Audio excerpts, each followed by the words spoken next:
Bueno, me da mucho gusto saludarlos a todos y a todas en este nuevo día de la libertad de prensa.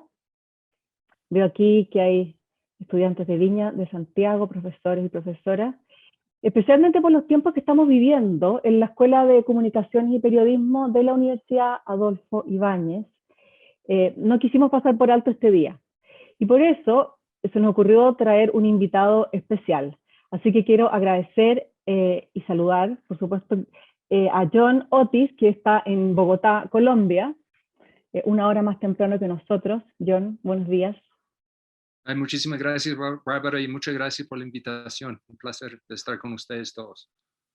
Un placer para nosotros y sabemos además que fue esto casi no se logra, porque les cuento que John ayer tuvo una tormenta eléctrica feroz que estaba sin luz en su casa, tuvo que ir ahí entre el barro a la casa del vecino a buscar conexión, así que imagínense, está haciendo un esfuerzo que agradecemos doblemente.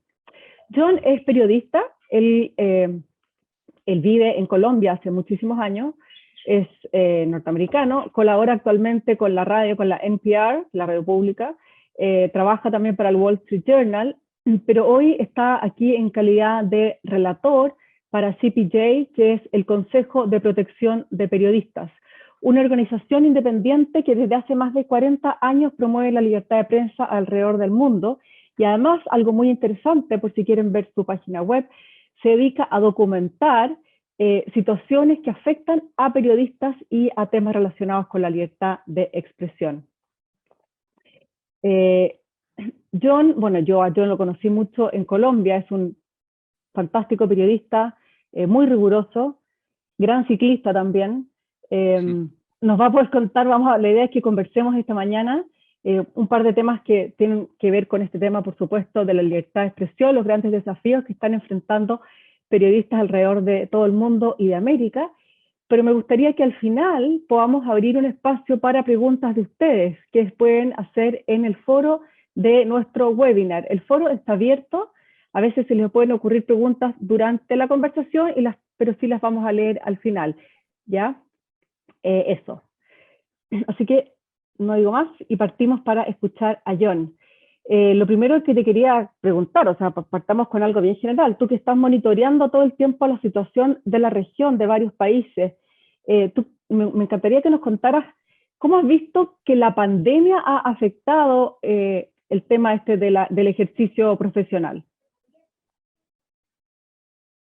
Sí, no es, o sea, obviamente la pandemia ha afectado todas las profesiones y todos los aspectos de la vida, pero con el periodismo ha sido un golpe muy fuerte también en varios aspectos. Uno en el poder del periodista de moverse, a salir y cubrir las noticias, por ejemplo.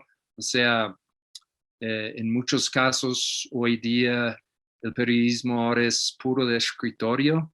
O sea que uno lo hace por teléfono, por WhatsApp, y obviamente es otra experiencia. O sea, no es lo mismo de estar en campo, de estar hablando con personas, porque como ustedes saben, cuando uno está hablando frente a frente con alguien, se construye mucho más confianza, la gente está mucho más dispuesta a decirte cosas. Es muy importante el periodismo presencial. Um, y hoy día eso está, pues, es riesgoso, ¿no? Entonces, los medios de comunicación han tenido que tomar muchas precauciones. Han también fomentado mire, si tú puedes hacerlo por teléfono, hazlo por teléfono, ¿no? Cuando hago trabajos para NPR, National Public Radio, que es como la BBC de los Estados Unidos, o sea, a mí me encanta salir y tener mi micrófono frente a la otra persona, pero mire, con el COVID, pues el virus puede pegarse al, al micrófono, ¿no? Y tú tienes que andar pensando en un sinnúmero de cosas. Entonces, hay mucho periodismo de escritorio hoy día que no es del mismo calidad.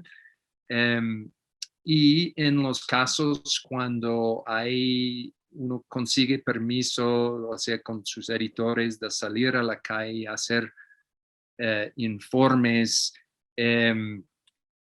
pues tienes que tomar muchas precauciones, y en la región, en América Latina, han habido muchas quejas de la falta de apoyo institucional por los periodistas. Muchos periodistas han comentado que han tenido que, por ejemplo, comprar sus propias máscaras, comprar, o sea, todo la protección personal que uno necesita. En cambio, cuando yo salgo a hacer un reportaje con el Wall Street Journal o con NPR, siempre tenemos una conferencia telefónica en Zoom para como media hora pasando por todos los protocolos. Entonces, eso es muy importante para mantenerse seguro y en muchos casos eso no está pasando en muchos medios de comunicación en América Latina. Otro problema es que cuando sí uno sabe hacer reportajes, el tema de las cuarentenas ha sido complicado también. Por ejemplo, en Colombia hay un decreto de parte del gobierno diciendo que los periodistas tenemos vía libre para movernos donde queremos, pero aún así las autoridades locales a veces no están al tanto porque hay muchas excepciones y no tienen toda la lista. Hay policías en las regiones que no están al tanto, entonces han habido varios casos de periodistas tratando de salir y hacer sus trabajos y no han podido porque han sido bloqueados, han sido devueltos a sus casas. Un caso casi ocurrió conmigo el año pasado, como en el tercer mes de la pandemia. Salí para un pueblo como a 5 horas de Bogotá. Tuve que levantarme a las 3 de la madrugada para arrancar porque tenía que ir y volver el mismo día. Y ya después de como 5 horas de camino, llegué a un retén y los policías quizás prácticamente, o sea, estaban a punto de devolverme a mi casa porque no tenían nada de idea del libre movimiento de los periodistas. Por fin me dejaron pasar y llegué a este pueblo, se llama La Palmera, en Colombia, es como digo, es al norte de Bogotá, unos 5 horas, y ahí estuve investigando un alcalde que fue puesto en la cárcel por haber robado plata plata que tenía que ser destinado a la gente para comida durante la emergencia de la pandemia. Pero el alcalde tenía muchos aliados en el pueblo y llegamos nosotros y fuimos como recibidos por una turba de gente que empezaron a tirarnos arengas y mandarlos a la M y acusarnos de llevar el coronavirus a su pueblo. Entonces, también hay mucha tensión en esta pandemia, como ustedes saben, después de más de un año de cuarentenas, hay mucha tensión. Entonces, a veces los periodistas podemos encontrarnos en situaciones de alta tensión porque la gente está como así, como hasta aquí con el coronavirus y a veces eso termina en problemas con los periodistas, mucha agresión, pues. Hay muchos problemas económicos para los medios de comunicación. Ya de por sí los medios de comunicación en América Latina estuvieron en crisis antes de la pandemia. Con la pandemia aún más. Mire, yo todavía recibo el periódico, recibo El Tiempo, El Espectador, la revista Semana, que son los más grandes aquí en Colombia. Pero yo me recuerdo cuando arrancó la pandemia, era como, ¿puede tocar el periódico? ¿Me voy a infectar? O sea, no hubo mucha información sobre qué tan seguro era comprar el periódico, ¿no? Entonces, casi nadie está comprando periódicos en papel hoy día. Hay muchos periodistas que han sido despedidos y también con la pandemia eso está como una excusa como de fuerza mayor para despedir periodistas sin muchos pues arreglos y sin ningún tipo de criterio, simplemente para cortar gastos.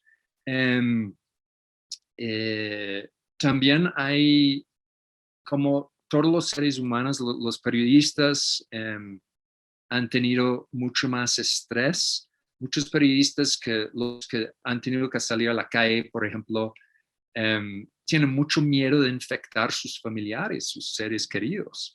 Entonces, han habido casos, les cuento un par de anécdotas de Guayaquil. No sé si ustedes recuerdan que cuando arrancó la pandemia en Guayaquil, hubo un montón de muertos y no había espacio en los morgues.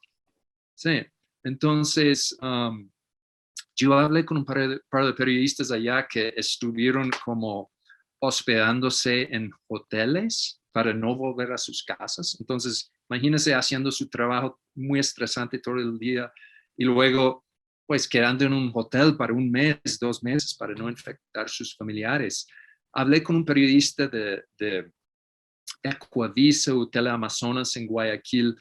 Murió su tío del COVID y por el hecho de que los morgues estaban como sobrecargados, estaban llenos, tenían que mantener su tío muerto en su casa para 3 días antes de que llegue una ambulancia para llevarlo a la morgue, ¿no? Entonces, muchas situaciones personales que han afectado mucho a los periodistas, que ha hecho el trabajo más estresante y más difícil.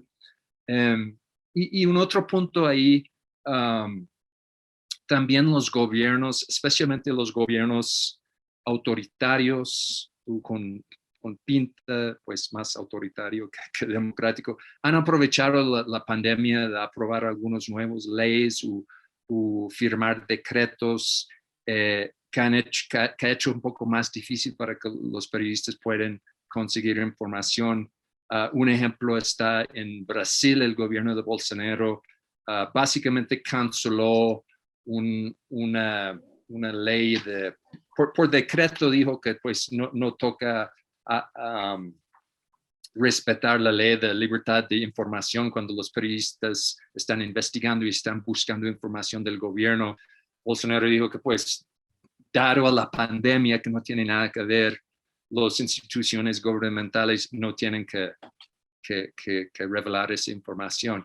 Entonces, eso, Bárbara, creo que estos han sido como unos de los temas principales que han afectado el periodismo en los tiempos de COVID.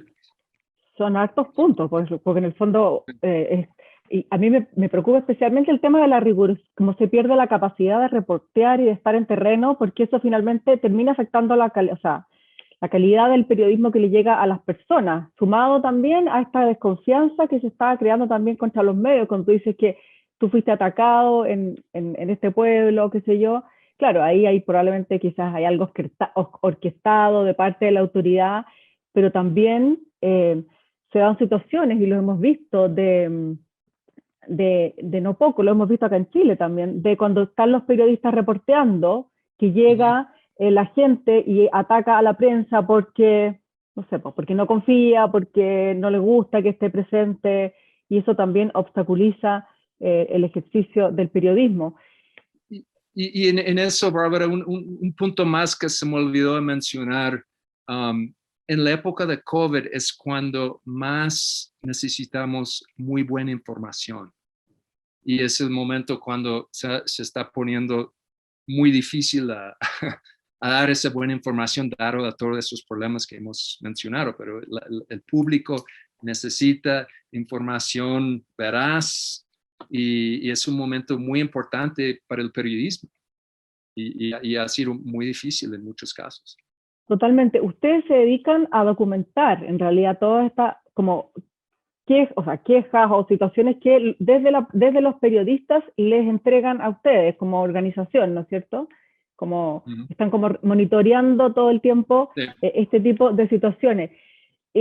Que además también están monitoreando lo que pasa a nivel legislativo. Me mencionaste lo de Brasil, que es una cosa que obviamente bastante grave.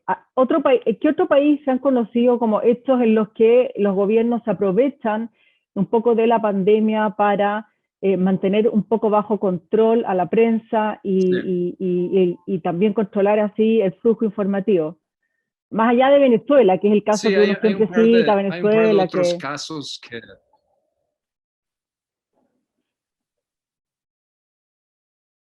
Sí, dale. Ok, no, perdona, la conexión se falló un poquito ahí entonces, pero lo que te iba a decir, Bárbara, es que hay un par de otros ejemplos de gobiernos aprovechando la pandemia para tratar de bloquear periodistas.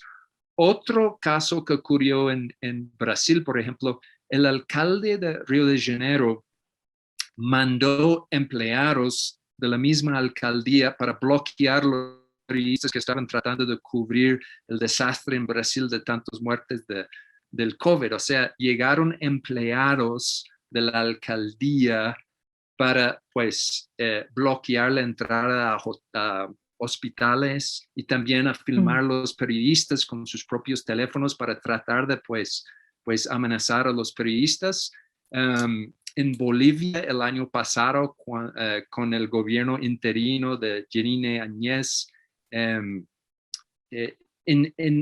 Bolivia estaban circulando muchas versiones falsas que, por ejemplo, masticando coca, eso te iba a ayudar eso te iba a dar protecciones contra el COVID, ¿no? Y que también rumores de que recibir la vacuna te iba a matar, cosas así, ¿no? Muchos rumores. Entonces, para tratar de frenar todos esos rumores y la información falsa, el gobierno firmó un decreto,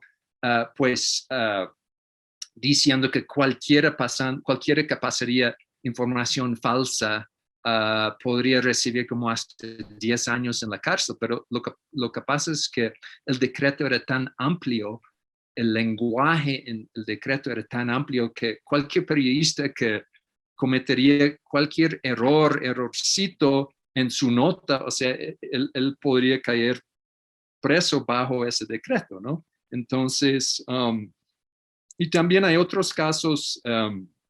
Perdón, John, que te interrumpa. En Venezuela John, perdón que te interrumpa. Al tiro vamos con Venezuela. Ese decreto en Bolivia sobre las informaciones falsas, muy parecida a lo que pasaba en Ecuador en los tiempos de Correa, ¿te acuerdas?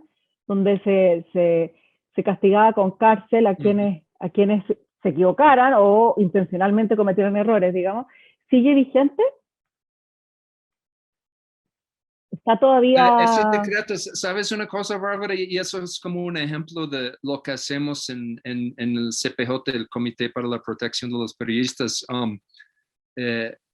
Una vez, o sea, después de que firmaron este decreto, nosotros mandamos un comunicado denunciando el decreto, también Reporteros Sin Fronteras, creo que la ONU, varias otras organizaciones de libertad de expresión, y después de como 2-3 semanas, creo que cambiaron el lenguaje en el decreto.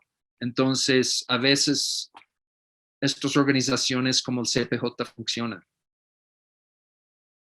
Sí, totalmente. O sea, hubo mucho, o sea, hicimos un escándalo alrededor del decreto y decidieron cambiarlo porque estaban recibiendo muchas críticas. Uh-huh. Y me ibas a decir de Venezuela, que es como el... Sí, iba a mencionar un par de lugares más donde el gobierno ha aprovechado el COVID, o sea, en Nicaragua, Venezuela, donde los gobiernos básicamente son dictadores hoy día, han aprovechado el COVID para restringir mucho a los. Y también el otro problema ahí en Venezuela y Nicaragua es que los gobiernos no dan información. Entonces, hay mucho como misterio sobre cuántos muertos hay en esos países. En Nicaragua ni siquiera tomaron medidas para frenar el COVID, no cerraron los colegios, por ejemplo, en Nicaragua, increíblemente. Entonces, son dos países donde realmente ha sido especialmente difícil para los periodistas porque no hay información de parte del gobierno sobre qué está pasando en el país. Entonces, eso abre la vía para mucha especulación y muchos rumores y es muy difícil en Nicaragua y Venezuela hoy día. Mucho manejo de la información de parte de la autoridad. De hecho, las cifras que se conocen de Venezuela, de casos de contagio y de muerte son curiosamente, por no decir absurdamente bajas en Venezuela. Entonces uno dice, bueno, esta data no funciona nomás, porque Sí, uno sabe que no todos los países tienen buena data, pero esto ya es... Y también lo que pasa en Venezuela es que han habido casos de periodistas, por ejemplo, cuando arrancó la pandemia, informando de los primeros pacientes de COVID llegando a los hospitales y fueron encargados porque eso fue la versión oficial. Entonces, pues llega la policía y detuvieron los periodistas simplemente para reportar que vinieron un par de los primeros 2 pacientes en el país que tenían COVID. El gobierno se molestó y se fueron a la cárcel. Y esas denuncias les llegan a ustedes, o sea, de periodistas detenidos injustamente, etcétera. Y también, bueno, tú tuviste un caso en Venezuela, pues tú fuiste deportado, no, fue antes del COVID, pero a ti te deportaron de Venezuela, ¿no es cierto? Sí, eso fue, a ver, hace un par de años, pues en los últimos 5 años el gobierno ha puesto muchas más dificultades para los periodistas a cubrir el país y también para los periodistas norteamericanos a llegar desde hace como 4 o 5 años. Ahora necesitamos visas, es muy difícil conseguir las visas. Yo llegué tenía una visa de turismo y no me dejaron entrar, llegué al aeropuerto y me devolvieron. Conseguí una visa de periodista como hace 2 años, que fue la última vez que fui a Venezuela, pero porque, pues desde que cortaron relaciones entre Colombia y Venezuela ha sido muy difícil porque me dieron la visa, pero ¿dónde iba pues conseguir la visa? ¿Dónde iban a ponerlo en mi pasaporte? Porque el consulado y la embajada aquí en Bogotá estaban cerrados. Entonces, para ir a Venezuela tenía que volar a México, ir a la embajada en México, que sí estaba funcionando y abierto.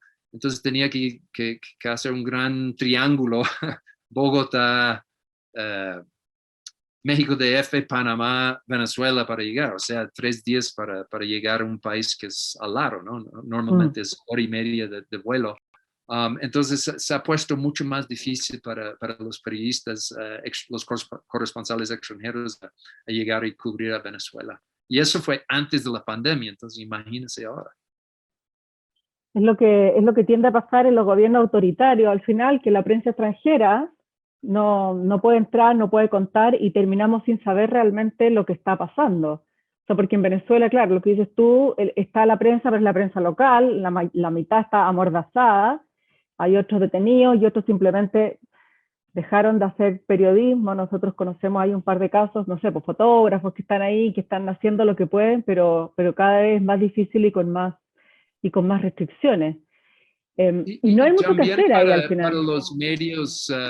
los medios venezolanos también ha sido una situación Mm.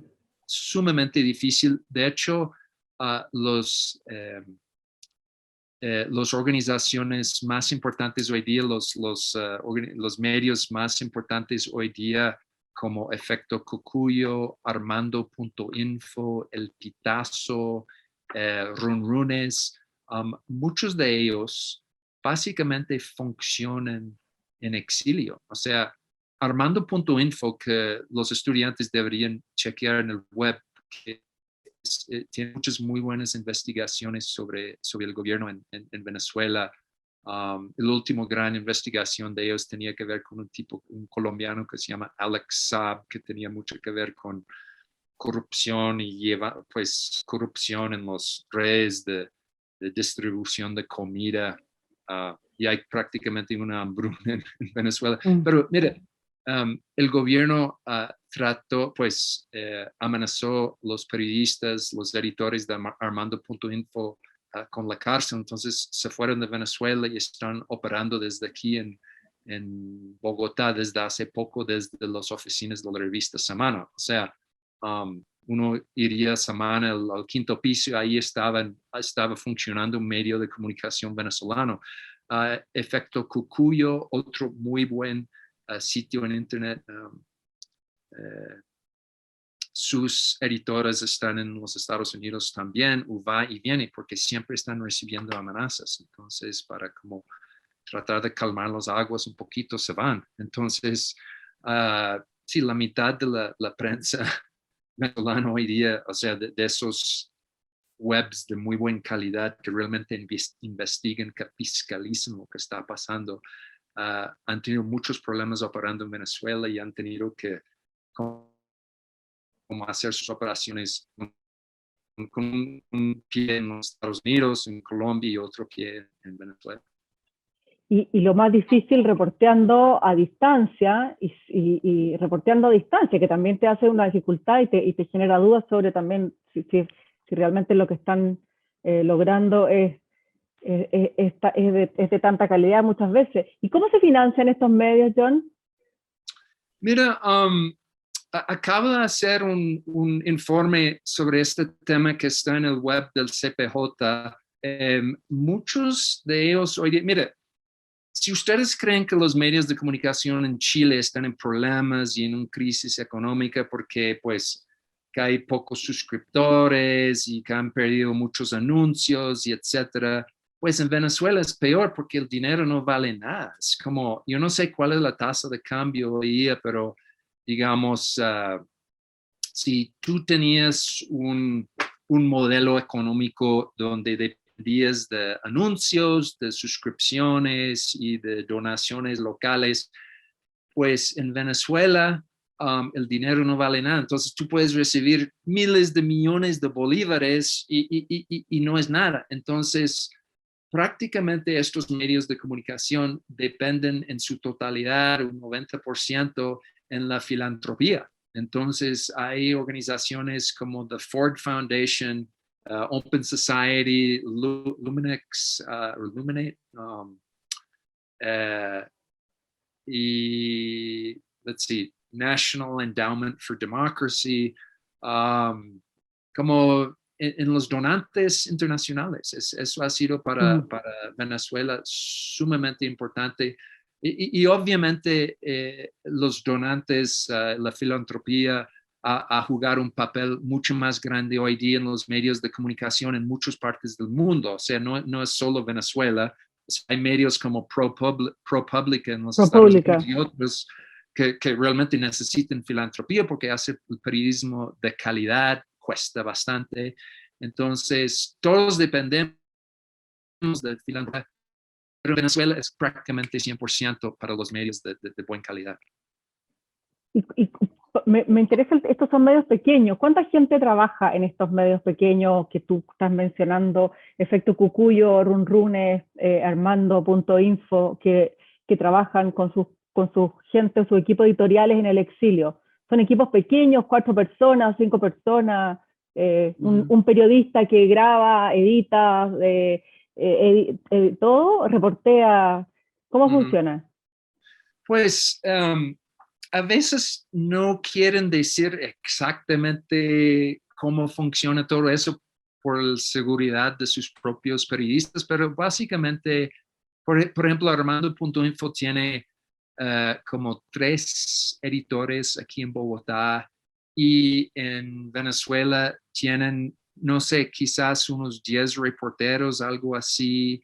Armando.info es un poco distinto porque ellos se enfocan en investigaciones, investigación, no es la nota diaria. Entonces, ellos tratan de tener mucho impacto, pero digamos,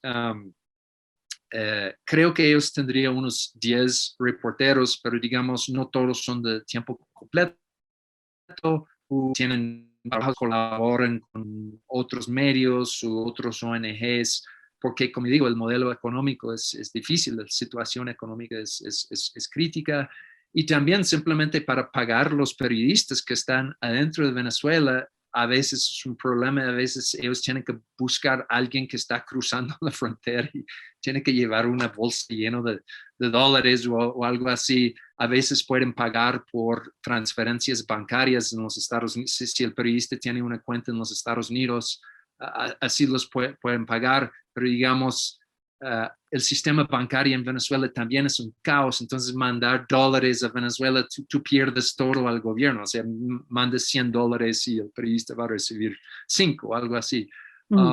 Efecto Cucuyo y otros también, hay un par de medios también que tienen como sus editores en Miami y sus colaboradores en Venezuela y a veces tienen que sacarlos porque reciben amenazas. Entonces es muy fluido. Y en el fondo son medios, claro, amenazados por el gobierno, y en otros lados tenemos amenazas también desde las mismas personas a los medios de comunicación. Te quiero llevar a otro tema, porque acá en Chile se conoció hace tiempo, pero se acaba de relevantar un tema que era espionajes telefónicos, en este caso fue a un periodista en particular, y después se conoció que eran a otro. Esto pasó aquí el año 2017, después, nada, coincidía que no coincidía, es un espionaje cometido desde el ejército. No se ha levantado tanta polvareda, tal vez por la situación en que estamos con muchos temas, muchos frentes abiertos. Pero tú viviste una situación parecida en Colombia, y de hecho Alejandra, que también, la señora de John, que también es periodista, hizo un podcast súper interesante contando, ahí lo acaban de subir, por si lo quieren escuchar después, está súper bien contado, este espionaje telefónico en tu casa. Te quería preguntar primero que nos cuentes un poco de cómo fue eso, por qué fue realmente, y qué tan común está haciendo esto, o qué tantas denuncias, en el fondo, si ustedes están recibiendo en la organización, que sea motivo de alerta para los que ejercen el periodismo. Sí, pues eso es el problema, Bárbara, porque eso sigue ocurriendo. O sea, han habido un sinnúmero de escándalos de espionaje de parte del gobierno, de parte del ejército, de parte del DAS, que es la Policía de Investigación, desde hace 20, 25 años, ¿no? Entonces, explota un escándalo, son los títulos en los diarios por varios días y luego se desaparece y no pasa nada y vuelve a ocurrir. Entonces, en ese caso en particular, era muy extraño porque hubo un periodista del New York Times que publicó un artículo que molestó al ejército. Entonces, el ejército empezó a hacer como unos seguimientos del corresponsal. Un poco, creo que es parecido a lo que pasó en Chile con Mauricio Weibel. Weibel, sí. Weibel, Sí, Weibel, no, sí. Sí. Entonces, muy parecido como, pues no es que estaban chuzando su caso o algo así, básicamente empezó como a hacer como una especie de perfilamiento, como de recoger datos de las redes sociales, y de ahí empezó como a hacer como una especie de árbol familiar o árbol de contactos, y obviamente todos los corresponsales aquí somos amigos, nos conocemos. Entonces, tiene un vínculo con Juan Forero del Wall Street Journal, hay un vínculo ahí con John Otis de NPR, hay un vínculo aquí. Entonces empezaron a investigar a nosotros, ¿no? Entonces, en mi caso, pues de lo que yo vi, porque todavía no he visto mi archivo, pero básicamente rastrearon lo que he puesto en Twitter y Facebook, y pues la información que tenían sobre mí, mucha de la información era equivocada. En el caso del corresponsal del Wall Street Journal, Juan Forero, en lugar de una foto de Juan, tenía una foto de su papá. Entonces eso muestra un poco de la mala calidad de la información del ejército, pero no deja de ser preocupante, ¿no?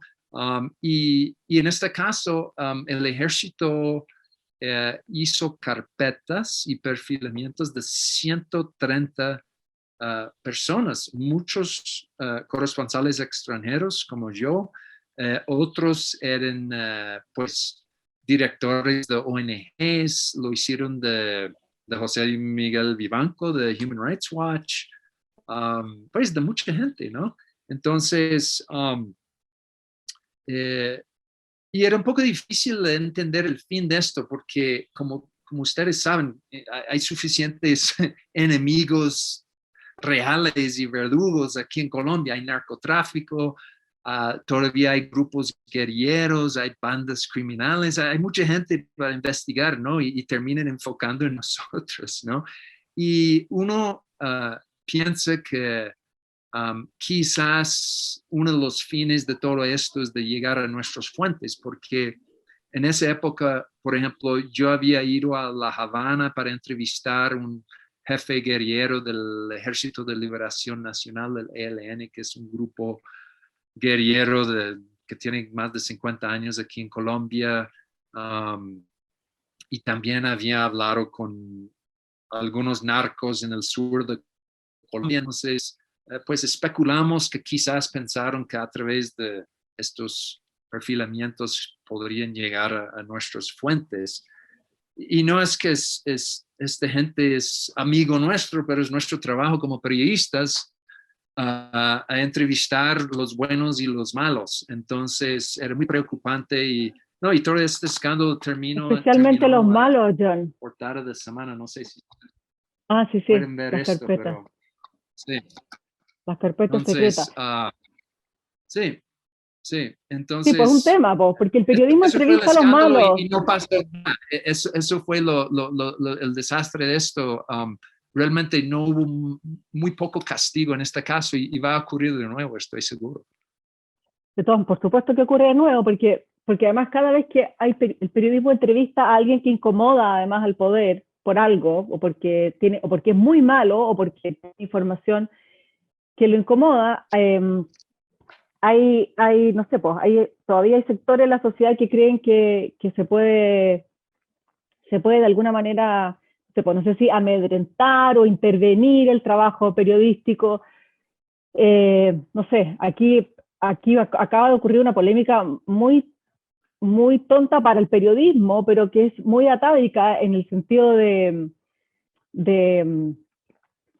que se entrevistó al asesino confeso de Jaime Guzmán, del senador de la República, y el gobierno estaba, gente del gobierno estaba molesto porque le daban cobertura en la televisión. Cosas que uno dice, bueno, si parte del periodismo es entrevistar, como dices tú, a los buenos y a los malos. Entonces sí, no deja de haber presiones. Hay países en donde, por supuesto, hay más presiones que a otras. Mira, ahí te pregunta, y la voy a tomar el tema porque lo pregunta Trinidad Hagelin, dice, ¿cuál es la mejor manera de afrontar información falsa que se viraliza sobre uno? ¿Qué fue la segunda parte? ¿Información falsa que qué? Que se viraliza, que se hace viral sobre un periodista. O sea, información personal. Yo me imagino que se refiere a eso, sí. Pues es una buena pregunta y pues creo que no, no tengo una muy buena respuesta, pero digamos, yo me enfoco mucho más en tratar de hacer nuestro informe, mis reportajes muy veraces con muchas fuentes, ¿no? Pero hoy día estamos en un nuevo mundo de redes y cosas virales y realmente es muy difícil de frenar eso. No sé qué crees tú, Bárbara, quizás tú tendrías más ideas que yo, pero digamos, es un problema muy grande. Es terrible. Sí. Sí, yo creo que con buena información y con rigor, y también pasa mucho, hay muchos periodistas que hoy día, bueno, afortunadamente nosotros vivimos en países donde hay libertad de expresión, no se puede, pero donde el tema de la opinión del periodista en redes versus a lo que entrega en sus reportajes de investigación a veces se termina mezclando. Hay países donde, en Estados Unidos es súper, como siempre existió esa frontera muy clara. Una cosa es la información y otra cosa es la opinión, ¿no es cierto? Como que no había... en Chile estamos entrando hace bastante rato ya en un punto donde como que entre que los mismos reportajes informativos tienen mucha opinión también, tienen información, pero tienen mucha opinión. Y así también pasa en las redes sociales de los mismos periodistas que investigan. Entonces eso también se presta para, esto es una opinión, se presta para confusión también de la opinión pública, que como que al final es todo una gran, como, es difícil de dividir. O sea, yo creo que aquí también hay un tema que ha afectado, o sea, creo que de frente ha afectado como la calidad del periodismo duro, el reportaje de denuncia, investigativo, no sé qué, que esta vez se ha metido mucha opinión entre medio. Y eso es un fenómeno que hemos visto también harto en América Latina, en Argentina, muchísimo, el periodismo peruano, que tú también sigues bastante. En Colombia también se ve que está eso, no sé cómo lo ves tú. Incluso en los Estados Unidos, o sea, hay un gran debate en medios grandes como el New York Times sobre hay un argumento que dice que pues simplemente tener como las noticias duras, citando un lado, citando el otro lado, especialmente en la época del Trump, no servía mucho porque daba como la misma nivel, todas esas mentiras del gobierno, ¿no? Entonces el periodismo tradicional piensa que pues hay dos lados de la historia, hay que citar este lado y hay que citar el otro lado, y en este caso no, o sea, en la época de Trump no se podía hacer el periodismo de la misma manera, porque tú estabas haciendo el equivalente entre unas mentiras terribles y unas opiniones mucho más legítimos y verdaderos. Entonces, ese debate también está pues floreciendo mucho en los Estados Unidos en todos esos grandes medios. Es interesante. A ver, acá hay otra pregunta. Esto lo habíamos conversado la otra vez. ¿Qué medidas se han tomado a nivel mundial, ya sean leyes, organizaciones, para contrarrestar los actos que silencian a periodistas y que incluso siguen pasando en la actualidad? Bueno, acá cita, perdón, acá la pregunta cita el caso del asesinato de Khashoggi, que eso fue un asesinato y bueno, ya al final es como... o sea, la pregunta es, ¿qué estamos haciendo para ¿Qué medidas se están tomando, claro, para contrarrestar los actos que puedan silenciar a periodistas? Bueno, al final, pues los ONGs y los grupos de derechos humanos como Human Rights Watch, pues como nosotros en el comité, pues no somos gobierno, pero sí tenemos mucho público y tenemos mucho poder de denunciar, ¿no? Este caso de Jamal Khashoggi era un escándalo tremendo. Y nosotros hicimos mucha bulla sobre el caso. O sea, ese caso fue, pues, pues, la descabezaron en la, en la embajada en Turquía, ¿no? Sí. Entonces, nosotros denunciamos eso, pero digamos, tratamos de poner mucha presión, tratamos de alguna manera humillar la gente que está a cargo de esos actos, ¿no? De tratar de denunciarlos, tratar de mostrarles para quién eran y a veces tiene resultados. En el caso de Khashoggi, no mucho, porque Trump era el presidente y él le importaba 5 la libertad de expresión y seguía como la relación muy de cerca de Estados Unidos y Arabia Saudita, ¿no? Eso hubiera sido, creo que, bastante distinto con Obama, con Biden, o con Reagan, o con Bush, pero Trump era un loco, ¿no? Entonces, él básicamente menospreciaba el asesinato de un periodista en una embajada. Era increíble, era una vergüenza total como norteamericano tener un presidente así que despreciaba tanto al periodismo y los periodistas. Pero digamos, a veces sí tenemos impacto y les doy un caso, pues, no tan grande, no tan sonido, pero aquí en Colombia, Bárbara, tú conoces el grupo Insight Crime y su codirector Jeremy McDermott.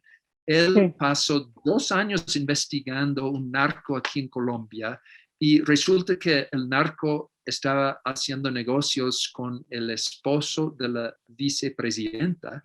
Entonces, cuando salió su publicación, la vicepresidenta de la República demandó a Jerry McDermott por calumnia. Y aquí en Colombia y en casi toda América Latina, difamación es un tema penal. No debería ser un tema penal o criminal, debería ser civil, pero desafortunadamente todas las leyes de difamación son penales. Entonces, Jeremy se enfrentaba varios años en la cárcel. Entonces nosotros de inmediato denunciamos eso diciendo que cómo así que para tratar de intimidar a un periodista que hizo una investigación de muy alta calidad, 2 años de investigación, que trata de intimidarlo con una demanda por difamación. Y 2 días después, la vicepresidenta retiró la demanda. Entonces, a veces la denuncia pública funciona. Mm. Sí, pues ese caso fue bien interesante. Pero es más impresionante cómo involucrar, yo me pregunto, cómo involucrar a la sociedad civil también en esos temas de como la importancia de la libertad de prensa, de que no hay que ponerle, por ejemplo, frenos de ningún tipo. Aquí cada vez que hay un tipo de escándalo o que la prensa se equivoca, porque se equivoca, de repente grande, aparecen, es que la prensa tiene mucha libertad, es que cómo no hay organismos que regulen a la prensa, incluso sorprende ver que a veces son los mismos periodistas los que piden más regulaciones. Yo veo lo que pasa en Argentina, donde los periodistas que denuncian los actos de corrupción del gobierno, desde la vacunación hasta los test rápidos en el aeropuerto, que ahora es un tremendo escándalo de corrupción, están todos amenazados con los teléfonos pinchados, con seguimientos, con intimidaciones, como que les abren su auto a la mitad de la noche para sacarles documentos, en fin, ese tipo de cosas.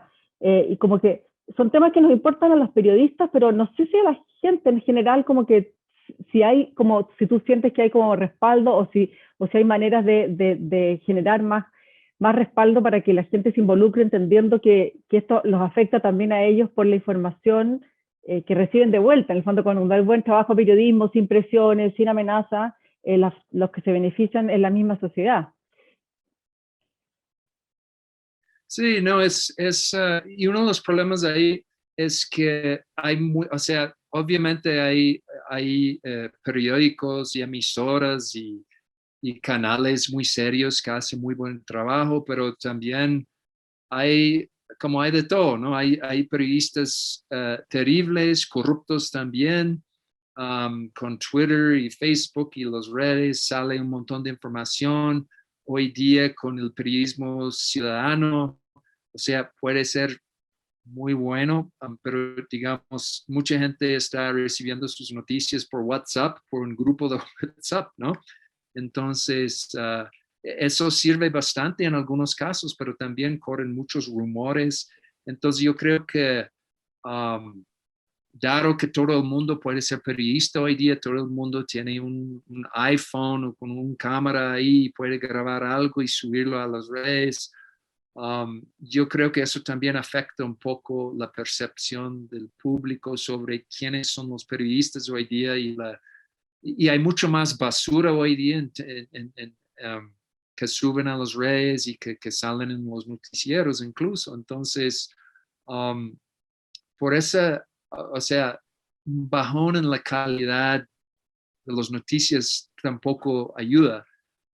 Pero digamos, cuando un gobierno o las autoridades, pues, cuando molesten a los periodistas, cuando traten de frenarnos, cuando traten de molestarnos, cuando traten de encarcelarnos o censurarnos, es como, hay que tratar de explicar al público que no es lo mismo, un periodista no es lo mismo que un panadero, no es el mismo que un plomero, no es el mismo con un conductor, con un abogado, con un doctor, un médico, porque cuando tú eres periodista, tu trabajo es de informar al público. Entonces, cuando tú estás censurando a un periodista, la prensa estás censurando todo el mundo. O sea, no es solo el periodista que está afectado, es el resto de la sociedad cuando tú censuras a la prensa. Entonces,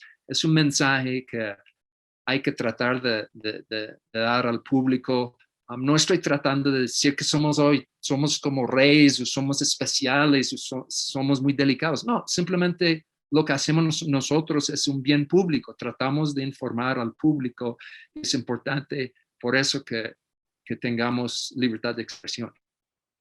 ¿Te parece que debiera haber sanciones más duras que siempre se escucha contra periodistas que cometen, que es un poco lo que citaste el caso de Bolivia, mal hecho, pero que debiera haber sanciones más fuertes contra las faltas que comete la prensa?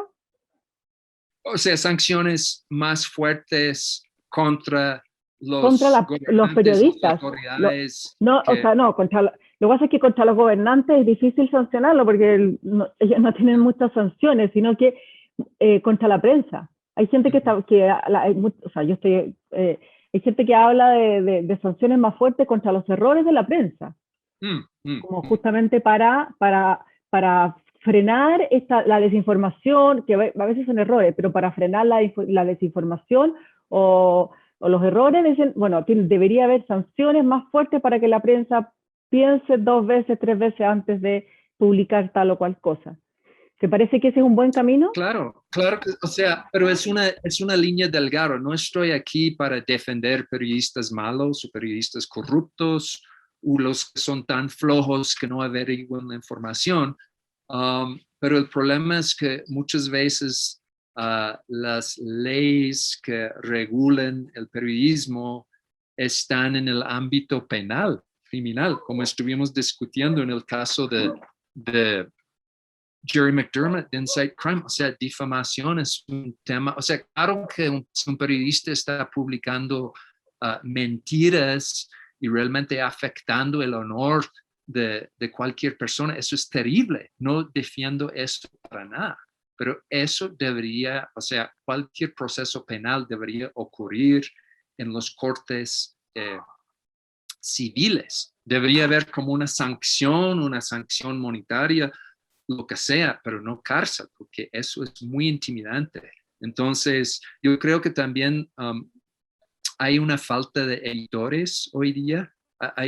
Muchas veces los periodistas me están comentando que casi, o sea, han habido tantos recortes que esos niveles, esos capas de editores y de vigilancia sobre la noticia no existe. Entonces, pues eso también es otro problema. Pero digamos, los periodistas tenemos que tener mucho cuidado con la información y al final resta con uno de tener como una buena conciencia, buenas intenciones. Y yo creo que cuando hay calumnia, cuando hay estos problemas, claro que debería haber un castigo, pero no un castigo penal. Sí, es verdad eso, sí, qué buen punto, John, lo de la falta de editores o de editoras, porque justamente hoy día con falta, muchas veces la noticia sale sin filtro, pues, o sea, la leyó solo una persona y así sale publicada y por supuesto que la posibilidad de cometer errores es mucho más alta. Sí, sí. Sí. Hoy estamos llegando al tiempo, no sé si queda alguna pregunta, porque te quería llevar al tema de México. Bueno, que también es algo que pasa en Colombia, que no es como el tema tan amenazas políticas, pero sí son las amenazas del narcotráfico. Que si de alguna manera la violencia del narcotráfico también afecta la libertad de prensa en los países donde está presente este fenómeno. Y te lo pregunto porque en Chile no tenemos el narcotráfico a los niveles de Colombia ni de México, ni cerca, no somos productores tampoco. Somos intermediarios, en fin, pero cada vez se está viendo más la presencia de redes de microtraficantes en sectores más vulnerables. Y bueno, está el ejemplo de estos países donde no sé, no sé qué dirás tú, cómo ha afectado eso el ejercicio del periodismo, más allá de las muertes que se han conocido, digamos, que no son menores, pero...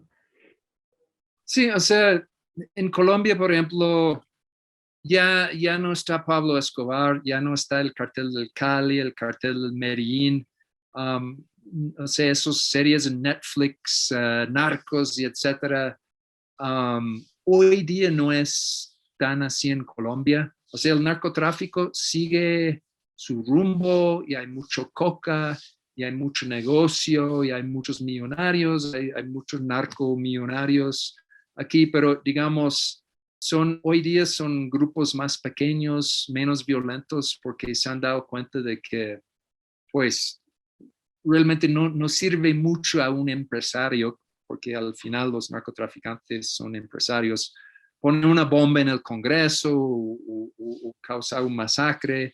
Entonces, cuando, pues, si no es necesario, si no es estrictamente necesario, según su criterio, traten de intimidar a la gente por otras maneras, ¿no? Entonces, en el caso de los periodistas, Por lo menos aquí en Colombia, México es otra historia porque es más violento allá, pero digamos en Colombia, en lugar de llegar y asesinar a un periodista, es mucho más común hoy día que manden un mensajito, ¿no? Un WhatsApp, lo que sea intimidante, ¿no? Y con un par de esos mensajes, pues el periodista, pues quizás va a dejar de meter su nariz, ¿no? Entonces, eso ocurre mucho.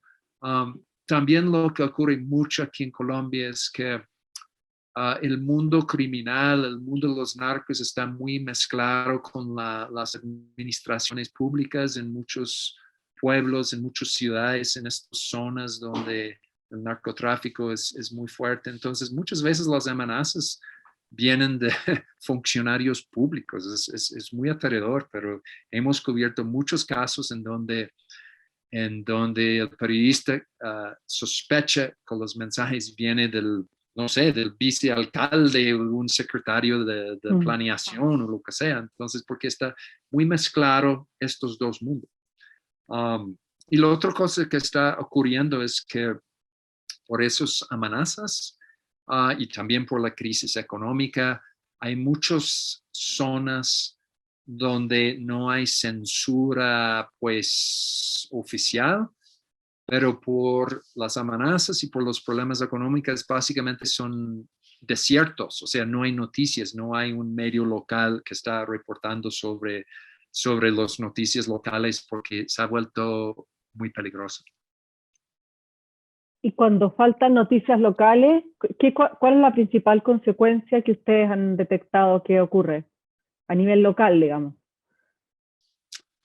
No, es terrible porque, mire, si tú vives en un pueblo, ya de por sí las condiciones de vida son difíciles y los medios locales han sido especialmente importantes en fiscalizar la administración pública en la zona, ¿no? Y simplemente si hay un alcalde corrupto que no está revelado por la prensa, si él piensa que tiene vía libre para hacer a sus anchas lo que sea, pues quizás ese pueblo no tiene una carretera de gravía, ¿no? Y llegó la plata para pavimentar la vía y el alcalde come la mitad de ese presupuesto, el pueblo se queda en la pobreza, ¿no? Y en una situación miserable. Es como un caso muy micro, pero digamos, eso es un ejemplo de lo que pasa cuando no hay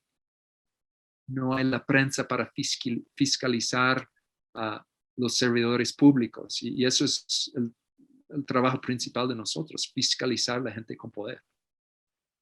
Totalmente. Muchas gracias, John. Yo creo que llegamos al final de esta conversación súper interesante. Te agradezco de verdad que hayas conseguido conexión a internet en una casa con luz, ya que tuviste la tormenta. Así que porque si no habríamos hablando podido de conectar. mala infraestructura, pues. Claro, sí, pues el alcalde de La Calera. Oye. Sí. Así que, bueno, agradezco también a todos nuestros participantes que se unieron a esta conversación hoy día, a los que hicieron buenas preguntas también. Y nada, muchas gracias, que tengan un muy buen día. Y siempre es bueno recordar, sobre todo en este tiempo, la importancia de la libertad de prensa. Así que tengan una muy buena semana. Muchas gracias, John. Gracias, muy amable. Gracias, Loreto, y gracias, Jan, por la conexión también.